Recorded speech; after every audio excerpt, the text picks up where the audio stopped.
제가 아직도 기억이 나요. 제가 그때 일요일 날인가 이제 시드니에서 공항에 가가지고 이제 선샤인 코스트 행을 끊고 왔는데, 당시 선샤인 코스트가 어디 붙어 있는지도 몰랐어요. 그냥 면접을 보러 갑니다. 그때 당시에 제가 일주일 딱 단기로 생각을 하고 사실 왔었어요. 일주일 안에 안 되면 멜번으로 일부 후퇴를 하던지.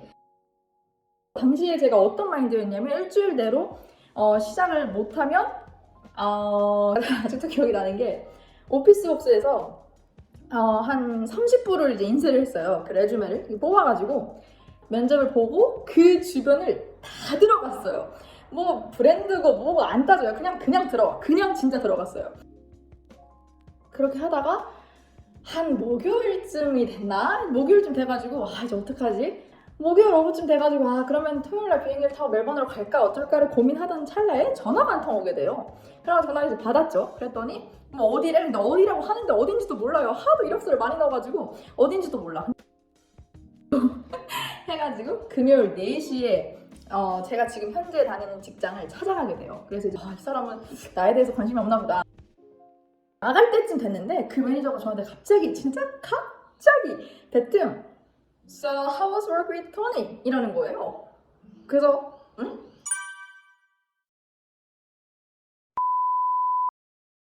제가 그렇게 선샤인 코스트에 온 이후에는 제가 아직도 기억이 나요. 제가 그때 일요일 날인가 이제 시드니에서 공항에 가가지고 이제 선샤인 코스트 행을 끊고 왔는데, 당시 선샤인 코스트가 어디 붙어 있는지도 몰랐어요. 그냥 브리즈번에서 위로 한 1시간 정도 가면 있다더라 해가지고 왔죠.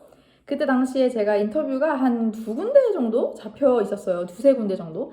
근데 그게 이제 월화에 제가 다 몰아놨어가지고 이제 월요일날 차를 이제 렌트를 해서 이제 걸어 다닐 수 있는 그 거리가 아니기 때문에 일단 차를 빌려서 월화에 이제 면접을 보러 갑니다. 그때 당시에 제가 일주일 딱 단기로 생각을 하고 사실 왔었어요. 그래서 집도 한인쉐어를 진짜 일주일만 딱 계약을 하고 들어온 상황이었거든요. 그래서 일주일 안에 안 되면 멜번으로 일부 후퇴를 하던지, 아니면 제가 당시에 이제 락햄튼이라는 곳에 오퍼를 받은 상태였거든요. 그때 이제 인터넷으로 온라인으로 그때 인터뷰를 보고 락햄튼에는 잡이 이제 확정이 된 상태였어요. 근데 락햄튼은 좀 브리즈번에서도 많이 멀고 그래가지고 한 번도 가본 적도 없고, 그래서 그럼 선샤인 코스트에서 구직을 해보고 안 되면 가자, 이제 이렇게 차선책으로 된 거죠.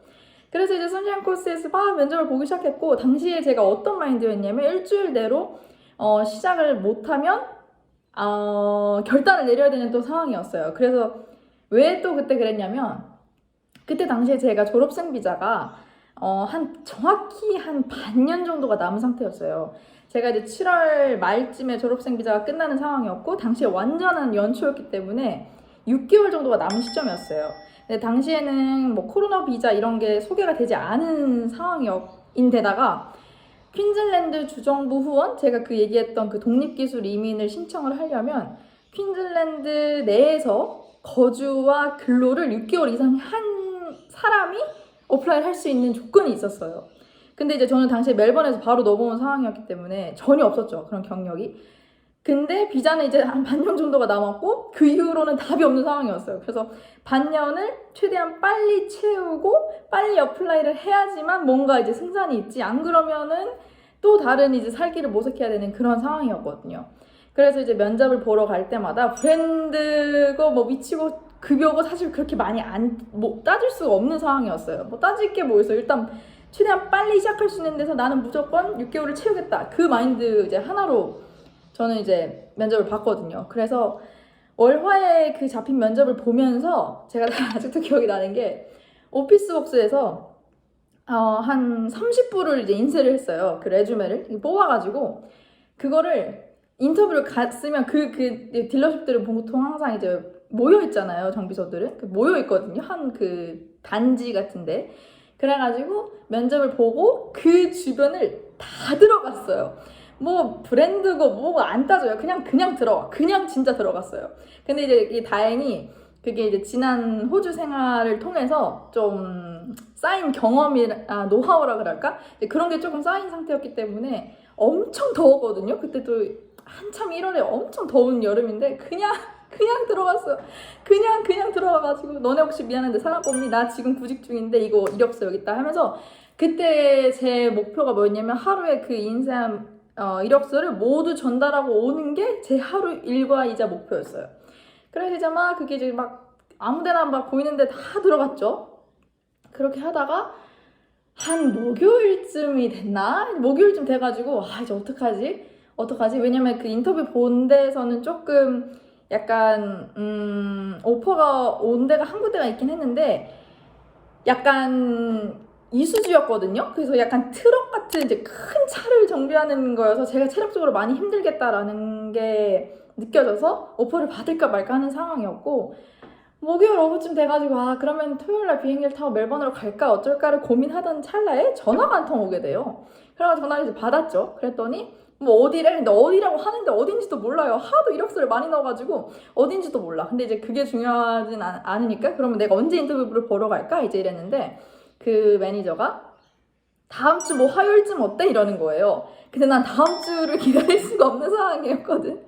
그래서 제가 미안한데 내가 지금 다음 주는 좀 안 될 것 같고 혹시 내일 어때? 이래가지고 금요일날 제가 면접을 한 날을 보게 돼요. 그래서 그때 이제 어디야? 이제 물어보고 주소 받고 근데 금요일이 보통 이제 월요일이랑 금요일은 정부서가 많이 바쁘거든요. 특히 이제 금요일 오후는 모두가 이제 손님들이 차를 픽업해 가야 되는 상황이라서 최악의 시간대인데 제가 금요일 아니면 안 된다고 해가지고 금요일 4시에 제가 지금 현재 다니는 직장을 찾아가게 돼요. 그래서 이제 매니저랑 만나서 인터뷰를 하게 되죠.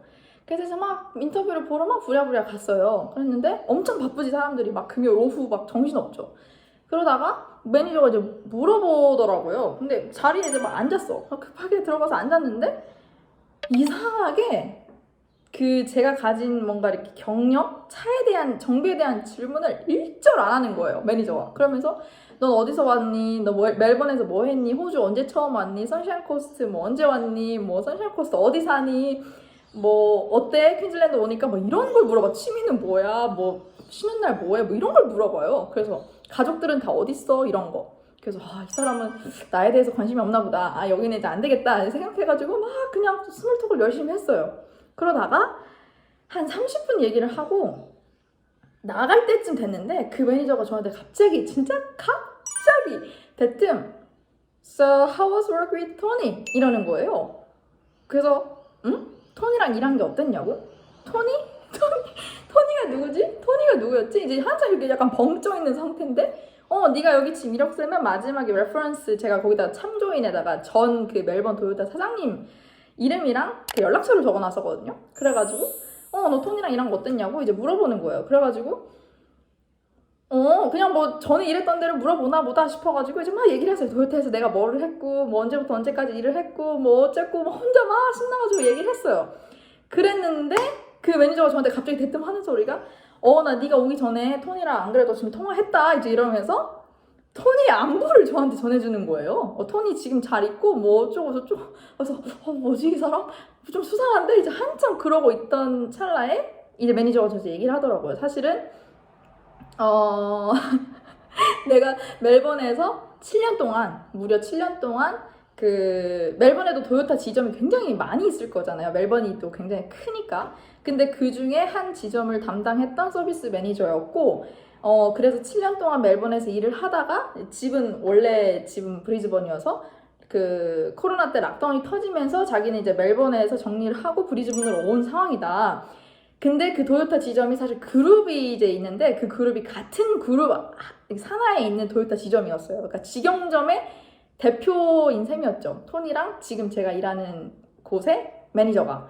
그래서 그 둘은 항상 그 크리스마스 연례 행사 때마다 이제 얼굴을 보면서 만났던, 이제 알고 지내던 지점의 사장님이셨고, 그러다 보니까 그 제 현 매니저가 이름이 존인데, 존이 토니를 이미 아는 사이였던 거예요.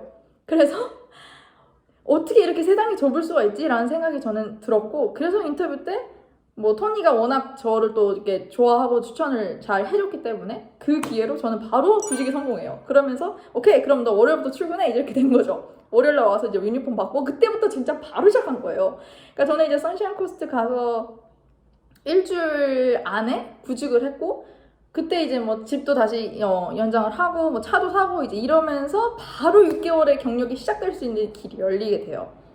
그래서 이제 제가 인터뷰를 보고 나오는 길에 토니한테 전화를 했어요. 그랬더니 토니도 깜짝 놀란 거죠. 근데 토니는 어디까지 지금 업데이트가 된 상황이었냐면, 제니가 시드니에 그 트랜스퍼를 갔는데 갑자기 이민법이 하루아침에 바뀌어가지고 얘가 시드니에서 갈 길을 잃은 그 낙동강 오리알이 됐다. 여기까지 제가 이제 전달한 상태였어요. 제가 그때 퀸즐랜드로 넘어온 거 아니면 뭐 선샤인 코스트를 선택한 거, 그런 거는 제가 지금 업데이트를 할 정신이 없어가지고 그냥 나중에 얘기하자. 안 됐을 때 나 사실 퀸즐랜드 갔다 왔다 이렇게 얘기해야지 하고 이제 아무것도 전달이 안 된 상태였어요. 그리고 연말이고 연초여서 뭐 다들 연휴 가니까. 그래서 토니는 제가 선샤인 코스트에 있을 거라고 감히 상상조차 못한 상태였던 거죠. 그래서 토니도 전화를 받고 나서 물어봤대요, 존이. 그래서 너 제니랑 일한 거 제니 어때? 이제 물어봤는데 토니도 제니? 잠깐만, 내가 아는 제니는 워크숍에 그 동양이 하나밖에 없는데 이제 이렇게 된 거예요. 그래서 걔가 왜 거기 있어? 이렇게 된 거죠. 토니 얼마나 황당했을까, 그 전화를 받고. 그래서 토니도 저랑 이제 한참 전화를 좀 웃으면서 내가 너 레퍼런스 잘 해줬다. 너 이제 구직 될 거다. 그래서 나 안 그래도 올해부터 출근하라 하더라. 이제 이렇게 해서 제가 이렇게 지금 현재 있는 그 크릭스라는 회사에 연이 닿게 됩니다. 그래서 제가 그때 당시에 어떤 생각을 했냐면 세상이 좁다는 건 알았는데 그렇게 뭔가 진짜 한 다리 거쳐서 또 아는 사람을 만나게 될 거라고는 정말 생각지 못했고, 다행히 제가 도요타에서 멜번 그 도요타에서 나오면서 굉장히 잘 정리를 하고 나온 케이스였거든요. 그래서 사장님이 그때 시드니로 가는 것도 트랜스퍼를 도와주셨고, 그때 제가 계획이 흐트러졌을 때도 바로 얘기를 했었기 때문에 제니가 다른 데를 이제 찾아가겠구나라는 거를 최신 업데이트가 된 상태였던 거지, 제 매니저가. 그래서 와, 이게 진짜 좀 하늘이 도왔나? 약간 이런 느낌이 들 정도로 열심히 내가 그동안 살아왔고, 앞으로의 계획도 지점 그 발령 이동을 제가 요청을 하면서까지 살 길을 모색을 했거든요. 근데 이제 그게 중간에 틀어지긴 했지만 또 어쨌든 퀸즐랜드로 이동을 했는데 거기서 아는 사람을 만날 줄이야. 지금 이거는 제가 지금 그때 당시를 회상해봐도 물론 이제 거의 막 한 1년 반 조금 안 된 전 일이긴 한데 지금 생각해도 당시가 너무 생생하고 조금 황당하면서도 재밌고 굉장히 신기한 그런 경험이에요. 그래서 이제 제가 이거를 막 부모님한테도 바로 전화를 해서 얘기를 했어요. 내가 지금 선샤인 코스트에 이력서를 그냥 막 아무데나 놓고 해가지고 들어갔는데 사실 거기도 아니었어. 그게 그 지점에 제가 이력서를 또 낸 게 아니라 그 지점이 아닌 다른 지점에 냈는데 그 이력서가 매니저가 통해서 이제 전달이 된 상황이었거든요. 그래서 어쨌든 제가 어쩐지 그 워크숍 기억이 안 나더라고요. 전 들어간 기억이 없는데 얘가 어떻게 내 이력서를 갖고 있지? 하니까 그게 또 다른 지점에서 제 레주메를 전달받는 상황이었어요. 그래서 어쨌든 그렇게 해서 저는 그 현재 있는 직장에서 6개월을 잘 채워서 경력을 그렇게 해서 퀸즐랜드 그 주정부 후원을 신청을 할 수가 있었고, 졸업생 비자가 끝나는 시점에 바로 신청을 할 수가 있었고, 그래서 인비테이션까지 이어진 케이스예요. 정말 모든 게 지금 생각해보면 잘 맞아 떨어졌어요. 그냥 착착착 제가 그렇게 계획한 건 아니었는데 뭔가 멜번에서 기술 심사를 마치고 멜번 빅토리아 주를 나와서 이루어졌던 일들은 진짜 그냥 고민과 고민의 연속이었거든요. 근데 뭔가 딛는 이렇게 발걸음마다 하나 디디면 또 다른 돌이 보이고 또 디뎠는데 또 돌이 보여서 점프했는데 또 가고 그러다가 어쨌든 강을 건넌 그런 케이스예요.